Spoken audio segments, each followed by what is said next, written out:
Il y en a déjà 20 qui sont passés, ils ne sont pas ukrainiens, ils sont russes, c'est sûr.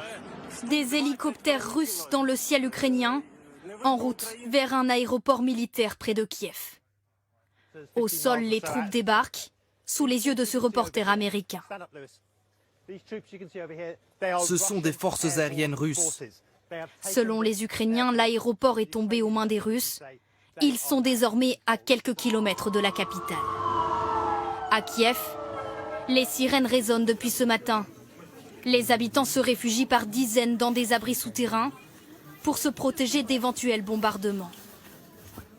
D'autres tentent de prendre la fuite, en voiture ou en bus, provoquant des embouteillages dans la ville. Ils emportent quelques bagages sur le toit.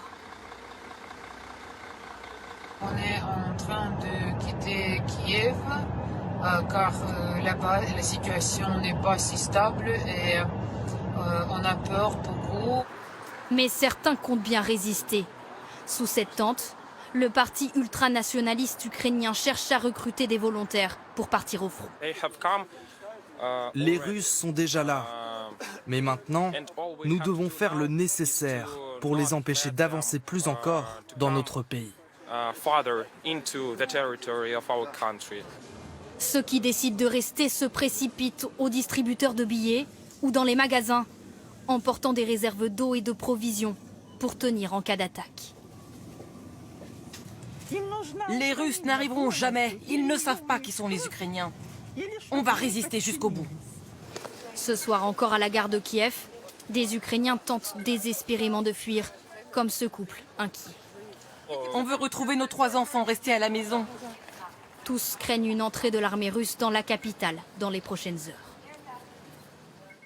Et ce soir à 22 h, Kiev sera placé sous couvre-feu. On retrouve notre envoyé spécial à Kiev, Dorothée Olyric. Bonsoir. Est-ce qu'on peut dire que la panique s'est emparée de la ville ?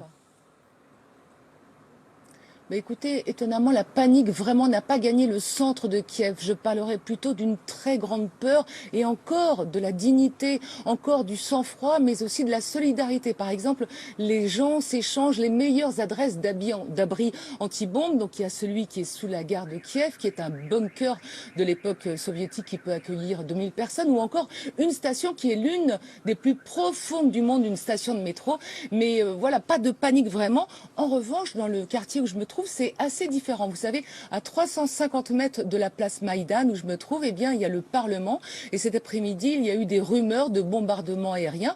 Et la moitié des clients, c'est-à-dire principalement la presse internationale, a quitté l'hôtel dans le calme.